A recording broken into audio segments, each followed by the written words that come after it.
What's up, you guys? Welcome back to the Average Joe on Stimulus YouTube channel, and welcome to your really quick, straight to the point, no BS, no clickbait stimulus update here for Friday, January 29th, 2021. I've got three different articles to discuss with you that I consider to be developments in the COVID relief bills. So let's go ahead and jump right into it right now. The first article is here out of thehill.com.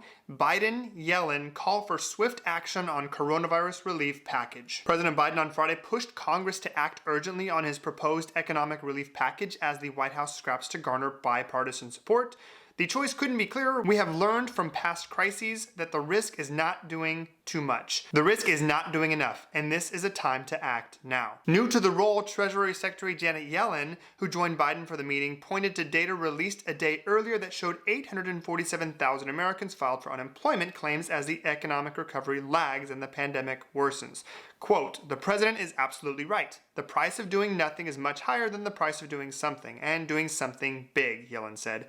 "We need to act now, and the benefits of acting now and acting big will far outweigh the costs in the long run." Now, I do feel that's a little bit speculative. I don't truly know, none of us really know, exactly how much impact to the national debt it will have and to inflation. Specifically, they call out, President Obama having the opportunity to spend even more money back when the economic crisis was going on, 2008, 2009, 2010, and his regret that he wished he'd spent more money. And many economists have said that if he had spent more, the economy would have come back even faster. Second article here is out of CNBC. Pelosi says House will take first step toward passing COVID relief next week with or without GOP. The House will forge ahead next week with the process that would allow Democrats to pass a coronavirus relief bill without Republican support, Speaker Nancy Pelosi said Thursday. So this all comes back to budget reconciliation, that process by which that Democrats can pass a bill with a simple majority, 50-50, with the tie-breaking vote going to Vice President Kamala Harris.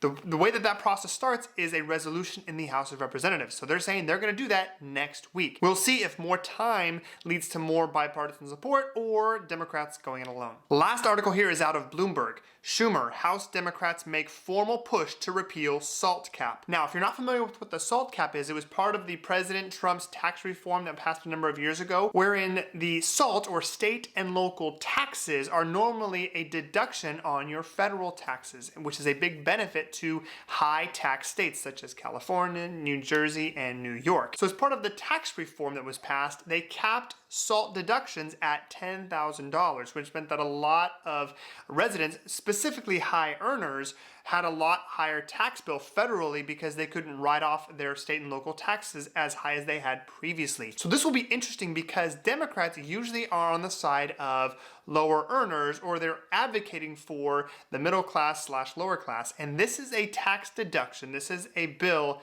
that would benefit high tax earners. Of course, the politicians that are advocating for this repeal happen to live in California, New Jersey, and New York. So their proposal is to add this repeal into the COVID relief, which is not exactly going to garner a lot of Republican support. It will be interesting if this type of amendment backfires on Democrats or not. Hard to say. As we get closer and closer with the budget reconciliation process and seeing if any COVID relief bill gets any bipartisan support, I'll jump in front of the camera and let you know the exact details. Always with no BS. Have a great rest of your day, guys, and please continue to stay healthy, both physically and financially.